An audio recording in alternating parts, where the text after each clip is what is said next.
इस वीडियो में मैं आपको खाटू श्याम मंदिर से जुड़ी हुई सारी जानकारी दूंगा, जैसे कि आप मंदिर तक कैसे पहुंच सकते हैं, कौन से टाइम पर यहाँ आना बेस्ट रहेगा, यहाँ पर आप कहाँ स्टे कर सकते हैं। So hello and welcome to explore and test.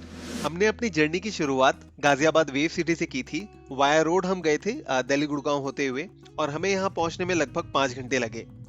आप यहाँ बस से भी आ सकते हैं, दिल्ली से ओवरनाइट बसेस चलती हैं, और ट्रेन से भी आ सकते हैं। यहाँ का जो नियरेस्ट रेलवे स्टेशन है रिंगास रेलवे जंक्शन है, जो कि मंदिर से लगभग 20 किलोमीटर की दूरी पे है। मैंने हमारे रोड ट्रिप के ऊपर एक डिटेल वीडियो बना रखी है, जिसमें मैंने सारी इंफॉर्मेशन दी है, इंक्लूडिंग टोल चार्जेस। आप ऊपर दिए हुए आई बटन में क्लिक करके उसे देख सकते हैं। मंदिर के आउटर गेट के पास पहुंचते ही हम सबसे पहले गाड़ी पार्क करते हैं और हम प्रसाद लेने के लिए निकलते हैं। तो अभी हम लोग रुके हैं प्रसाद लेने के लिए। मंदिर के बाहर बहुत सारी दुकानें मिल जाएंगी प्रसाद के लिए, झंडों के लिए। आप यहाँ से झंडे ले सकते हैं। पार्किंग के स्पॉट से जो मंदिर का डिस्टेंस है वो लगभग 700 मीटर का है, और यहाँ से ई रिक्शास भी जाती हैं मंदिर तक। मगर हम यहाँ पर पैदल चल के गए थे। वहाँ से आए हैं और अभी हम पैदल जा रहे हैं। मंदिर यहाँ से 750 मीटर या 700 मीटर है। जैसे ही हम लोग थोड़ा अंदर चलते हैं, गलियां थोड़ी पतली हो जाती है, तो मंदिर का रास्ता ये गलियों से होके ही जाता है, जहाँ पर हमें बहुत सारी दुकानें देखने को मिलती हैं मार्केट में। आप यहाँ से प्रसाद वगैरह खरीद सकते हैं, भगवान की मूर्ति खरीद सकते हैं, और अगर कुछ खाना पीना चाहे तो उसकी भी सुविधा है यहाँ पर। मंदिर तक आप आसानी से पहुँच सकते हैं, क्योंकि बहुत सारे बोर्ड्स लगे हुए हैं रास्ते के लिए, और भक्त हमेशा ही जाते रहते हैं, तो आप उन्हें भी फॉलो करके यहाँ तक पहुँच जाएंगे। आपको चलने फिरने में थोड़ी प्रॉब्लम है तो यहाँ पे ई रिक्शा भी चलती है, आप उसके ज़रिए भी यहाँ पर पहुँच सकते हैं। अगर चलने फिरने में दिक्कत नहीं है तो आप आइए। बट ये 700 मीटर नहीं है, थोड़ी सी ज़्यादा है डिस्टेंस, शायद 1-1.5 किलोमीटर हो।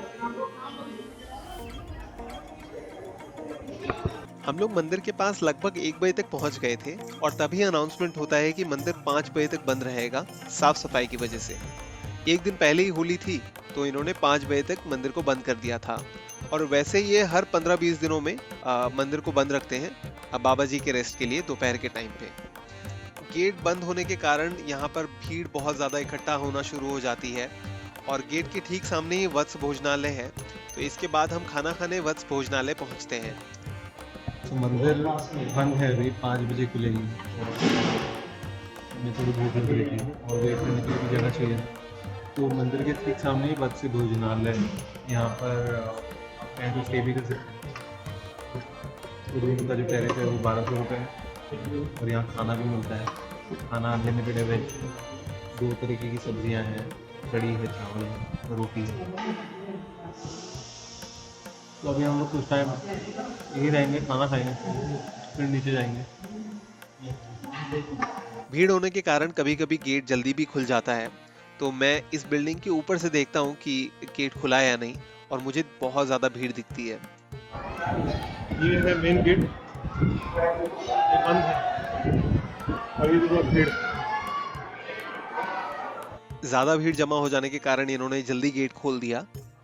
इसी भीड़ में हम धीरे धीरे गेट की ओर आगे बढ़ते हैं, और यहाँ पे जितने भी श्रद्धालु आते हैं उनमें कुछ अलग ही उत्साह और जोश होता है। मेन एंट्री गेट पार करते ही लाइन थोड़ी स्मूथ हो जाती है, और हम धीरे धीरे आसानी से बढ़ने लग जाते हैं आगे की ओर। और बाय एनी चांस अगर आप कभी आ रहे हैं यहाँ पर और आपने बाकी बाहर की दुकानों से प्रसाद नहीं लिया है, तो यहाँ पर भी आपको बहुत सारे लोग प्रसाद बेचते हुए इन लाइनों में मिल जाएंगे, तो आप यहाँ से भी प्रसाद खरीद सकते हैं। और इसके बाद आता है बाबा जी का मेन द्वार।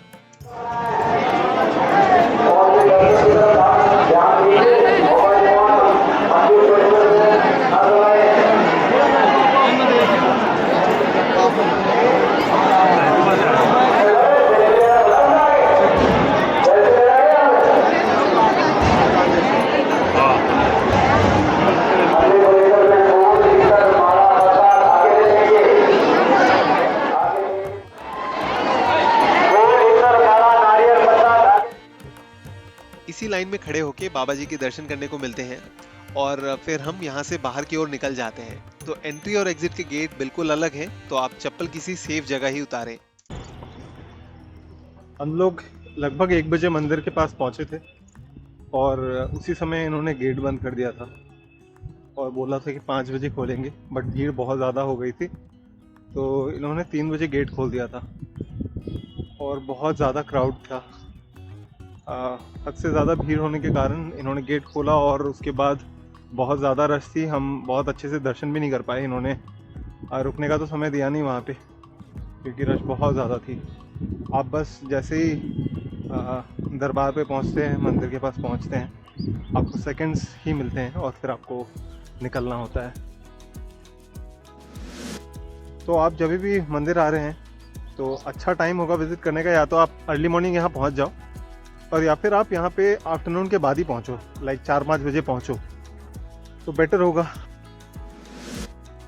और अगर आप यहाँ पर प्लान करते हैं एक दिन स्टे करने के लिए, अगर आप रात में आते हैं या दोपहर में पहुँचते हैं और आप स्टे करना चाहते हैं, देन मॉर्निंग में भगवान के दर्शन करना चाहते हैं, तो आप यहाँ पर होटल्स आपको कन्वीनियंटली मिल जाएंगे।